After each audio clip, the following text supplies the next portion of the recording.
Well, the adolescent is going through a major change in life at the time, physiologically, but also on a soul level. And there, of course, during childhood, there are many transitions that take place. But at the adolescence, there is really what Rudolf Steiner calls the birth of the soul, the birth of the astral body. And at this time, it can be very critical that the adolescent learns how to breathe into this birthing of the soul, this awakening to their thinking, their feeling, and their will impulses.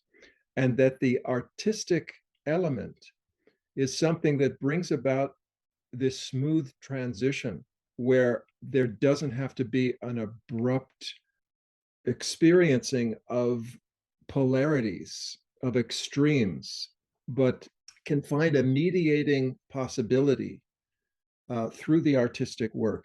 For instance, in experiencing nature, the beauty of nature, it's very important at this age that the adolescent get outside of themselves and experience the beauty that's in the outside world.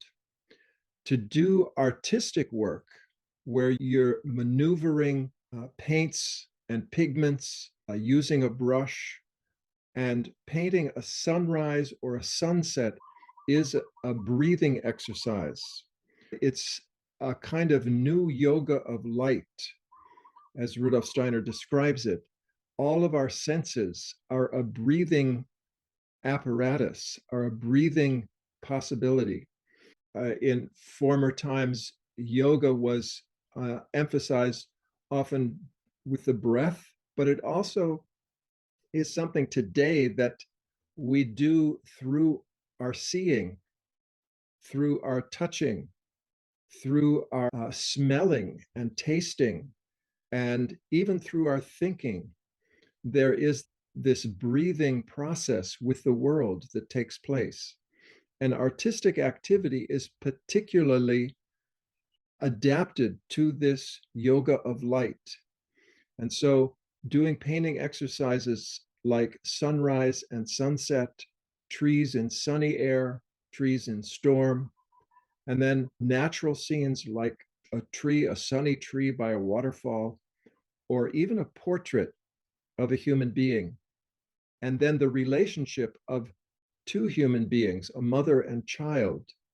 There's a there's a progression in these pictures which takes the adolescent through a breathing process in color, in form, and in sensitivity. So this is the importance of these exercises, not just for the adolescent, but also for the teacher who works with the adolescent. The artist can learn from these exercises. We can all learn something from this process of breathing through color, light, and darkness. The adolescent today is so distracted by so much in the world. And so in the world today, there's all the technological distraction that's really based on a kind of mechanistic on off, pixelated, quick pace relation to the world, that to be able to take something in your hand like a brush and work with colors onto a page slows our perceptive and conceptual life down to a more human pace. The arts bring in an intermediate harmonizing of that back and forth activity that many technologies introduce. Hopefully, one would get from this course an experience through the actual painting and through the seven images, one after the other, that one would get something of this quality of artistic harmonizing, of artistic healing that is possible through doing a series of paintings like this.